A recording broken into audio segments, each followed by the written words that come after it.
There it is. You're caught. Welcome to WatchMojo, and today we're counting down our picks for the top 10 crimes that were solved in unexpected ways. They finally caught him. And it was just like the perfect way for Luca to go down. Luca was caught in an internet cafe because he couldn't stay away from his vanity. For this list, we're looking at various crimes that were unexpectedly solved through unconventional tactics or surprising revelations. Which of these stories do you find the most unbelievable? Let us know in the comments below. Number 10. Cat DNA. Cats don't just lounge in the sun all day. They also help solve crimes. In July of 2012, the remains of a 30-year-old man named David Guy were found in garbage bags on a Hampshire beach. Investigators found hair on Guy's remains and ran some tests. The hairs took them to a DNA catalog belonging to the University of Leicester. The weird thing is, the catalog is for household cats. The DNA of the hair was traced to a cat belonging to Guy's neighbor, David Hilder. There you are, Mr. Tinkers. Hilder was tracked down by the authorities and, with the help of other incriminating evidence, was arrested and charged with Guy's death. Hilder was convicted of manslaughter and sentenced to 12 years in prison. Number 9. Forensic fingerprint. After World War II, there was a bishop in the Romanian Orthodox Church in North America named Valerian Trifa. But then rumors began circulating that Trifa had a horrific past. Namely, that he was a former Nazi with the Iron Guard, responsible for a pogrom in Bucharest. Trifa was known, not only for me, for if we will speak to everybody here in Romania for my generation, if we will ask him who was Trifa, it's the same thing if we will ask a German who was Streicher. The German government then handed over a postcard addressed to Heinrich Himmler that was allegedly written by Trifa. Trifa insisted that it did not come from him, but forensic scientists used a special type of laser that revealed Trifa's fingerprint on the postcard. Investigators now went to the document Trifa entered the U.S. with in 1950. At that time, he was fingerprinted. The thumbprint of that document was compared with the thumbprint taken from the postcard. It was a perfect match. The prints on both documents were the left thumbprint of Valerian Trifa. And just like that, a Nazi war criminal was identified. Trifa was kicked out of the U.S. and found refuge in Portugal, and it was there that he died in 1987. Number 8. Billboard Handwriting. The case involving Florida killer Oba Chandler involved the first use of billboards in finding a criminal. On June 4, 1989, 3 female bodies were found floating in Tampa Bay. These were the bodies of Joan Rogers and her teenage daughters. They had been spending a day in Tampa and had asked Chandler for directions. He wrote directions down on a brochure and offered to give them a cruise of the bay on his personal boat later that night, where the crime occurred. Chandler's handwritten directions were plastered on billboards around Tampa and were eventually recognized by Chandler's neighbor. When I first initially met Mr. Chandler, he came across as not telling the truth, and he wouldn't look you in the eye. And he just seemed shifty. Joanne rushed home and found the handwritten receipt for some work Chandler had done for her. As I was looking at it, my knees actually buckled. Authorities were provided with a work order that Chandler had written, and analysis proved a match. Chandler was found guilty and executed in 2011. Number 7. Pollen cracks the case. It's amazing to think how far forensic science has come in the last century or so. Just try telling someone from the Victorian era, Sherlock Holmes accepted, that we would be using pollen of all things to crack murder cases. In 2002, 2 young girls named Holly Wells and Jessica Chapman went missing. For 2 weeks, police and locals desperately scoured the area. It was every parent's worst nightmare. There was a sense of real fear and dread in the village. People were starting to get more and more desperate as to what might have happened to these 2 little girls. 13 days later, a gamekeeper found their bodies in a ditch. Forensic ecologist Patricia Wiltshire was brought in and took some soil samples from the surrounding area. The pollen found in the soil matched the soil found on the leading suspect's car.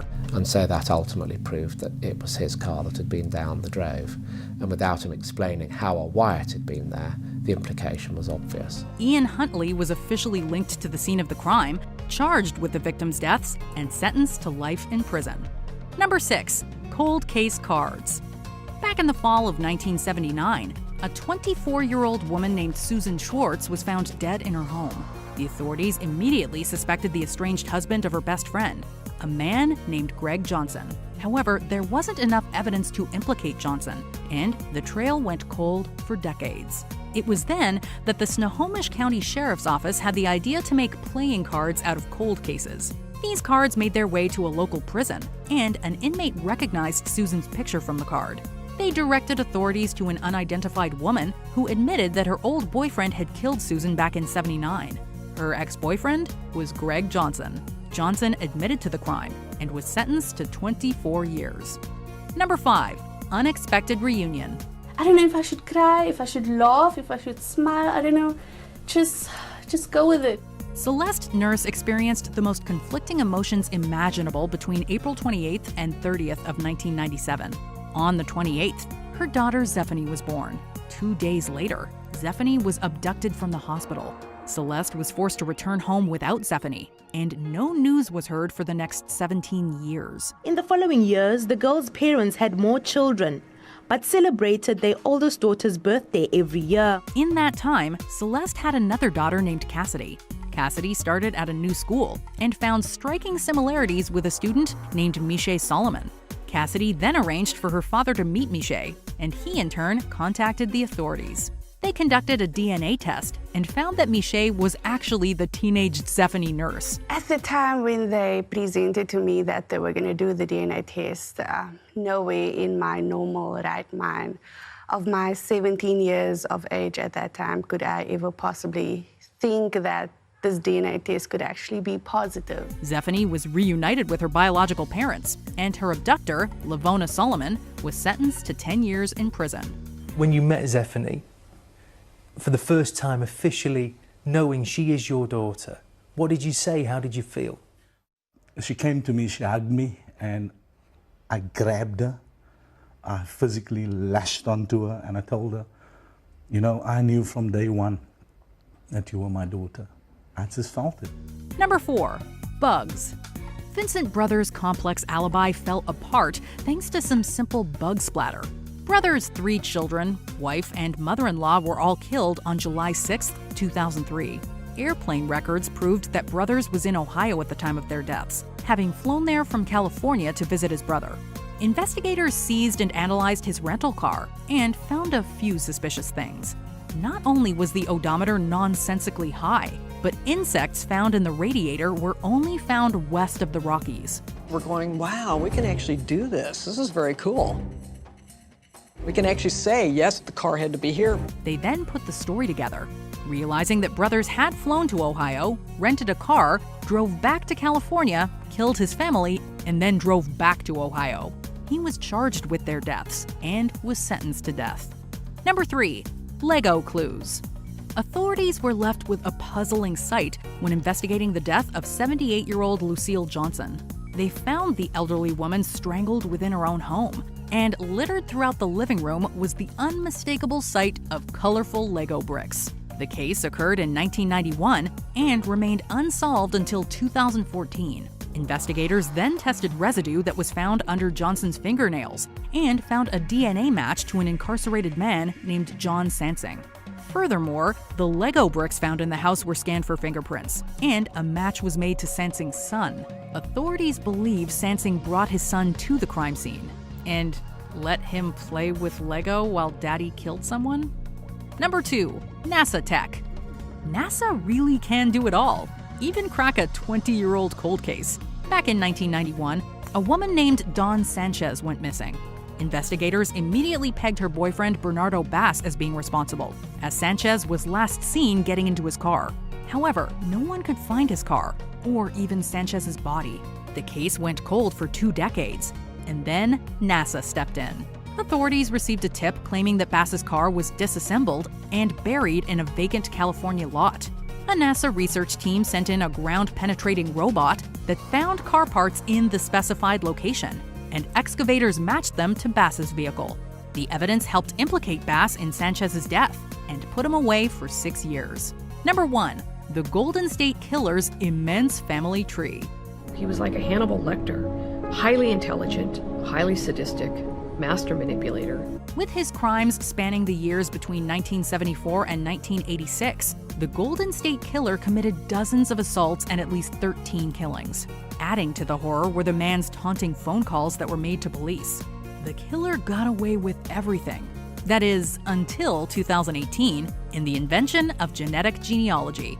Authorities fed crime scene DNA into a genealogy service called GED Match. One of their features is that you could enter your own DNA to find long-lost family members. The service came back with thousands of hits, and they were able to craft a complex family tree that linked back to a man named Joseph D'Angelo.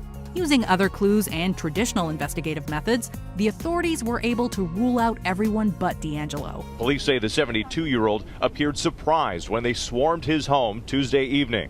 No incident, he didn't say it wasn't me or anything like that? No, really no conversation at all. After nearly 50 years of anonymity, the Golden State Killer was finally caught. It's crazy. After 4 decades of searching for this guy, it came down to testing a piece of tissue from his trash can outside.